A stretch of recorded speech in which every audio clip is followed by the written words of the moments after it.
بسم الله الرحمن الرحیم.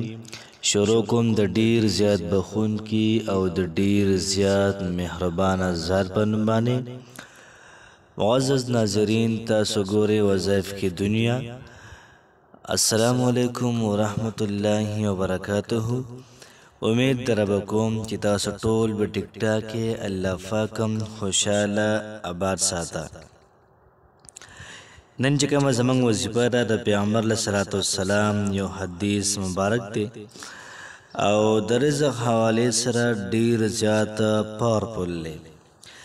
دغه رنګ فرمایي کنه چې کم سړی دا وظیفه کوي نو په دغه ورځ به الله پاک د انسان ته ډیر زیات رزق ورکي.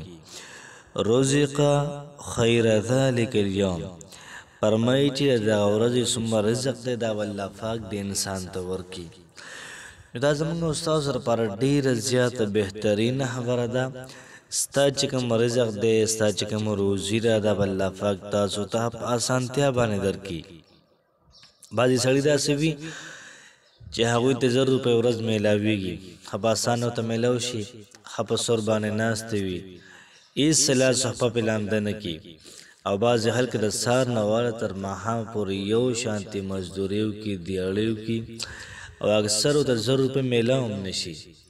دا داسې وظیفه ده چې ستا څومره رزق دی ستا د ورځې، نو کوم سړی چې سهار مانځه نه بعد او د ماښام مانځه نه بعد دا کلمات وایي نو فرمایي چې الله پاک به د انسان ته د دغې ورځې رزق ورکړي. نو که روزانه موږ ځان لپاره وظیفه کړو نو انشاءالله العزیز هر طرف ته به رزق وي. رزق نه مطلب دا نه چې صرف خوراک به وي، اسکاک به وي. رزق کې خوراک هم راځي، په رزق کې مال او دولت هم راځي، دغه رنګې په رزق کې ښکلی کور هم راځي، او دغه رنګې په رزق کې ښه ښکلی مزیدار ښایسته ښځه هم پکې راځي، په رزق کې ګاډی هم پکې راځي، ښکلي نوکري هم پکې راځي. نو یاد ساتئ چې د رزق دا کومه لمن ده دا ډیره زیات اوږده ده. دا وظیفه شروع کړئ انشاءالله العزیز، دا ټول ارسه پکې دا راشي. څومره چې د انسان نیتونه سیوا وي دومره به الله پاک څیزونه د انسان ته سیوا ورکوي.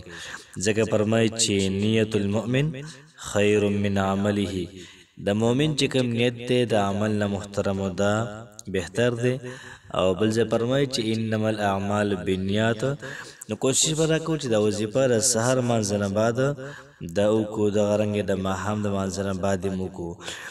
دویمه فایده دا شوله چې وصرف عنه شره، پر انسان باندې څومره تکالیف راځي، څومره مصیبتونه راځي، دغه ټول تکالیف ته رب العالمین د دې وظیفې په برکت باندې دا محترم ختموي.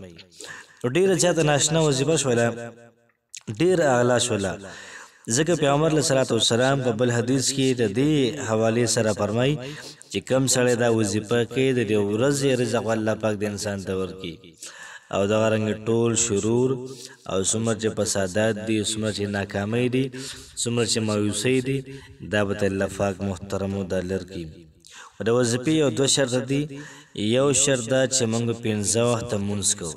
چې کوم سړی 15 وخته لمونځ کوي الله پاک د انسان کاروبار دا ډیر زیات اعلی کوي. الله پاک د انسان له په کاروبار کې ترقي ورکړي، ټول ورځ به ښایسته وي. او کوم سړی د سهار وخت راپاڅي لمونځ کوي، بیا د کلام الله تلاوت وکړي او بیا د هغې نه بعد ذکر کوي، دا سړی د الله پاک په قلا کې وي. نو یاد ساتئ چې ډیره زیاته بهترینه او اعلی وظیفه ده. کوشش وکړو چې دا وظیفه په خپله هم وکړو، نور ملګرو سره هم شیر کړو. وظیفه داسې ده چې لومړی شرط یې دا و چې موږ به 15 وخته لمونځ کوو. دویم شرط یې دا و چې موږ به د قرآن مجید تلاوت کوو. دریم شرط یې دا و چې موږ به ګناه بلکل نه کوو. وظیفه داسې ده چې کله موږ د سهار لمونځ وکړو یا کله موږ د ماښام لمونځ وکړو، نو سهار او ماښام به دا وظیفه کوو. نو 2 پیرې به سهار او ماښام به دا وظیفه 2 پیرې کوو.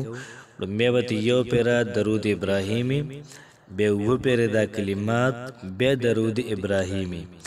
ما شاء الله لا حول ولا قوة الا بالله اشهد ان الله على كل شيء قدیر. ډیره زیاته بهترینه او ډیره زیاته اعلی وظیفه ده. کوشش وکړو چې په خپل هم وکړو نور ملګرو سره هم شیر کړو الله پاک هم خوشحاله آباد ساته السلام علیکم ورحمت الله وبرکاتہ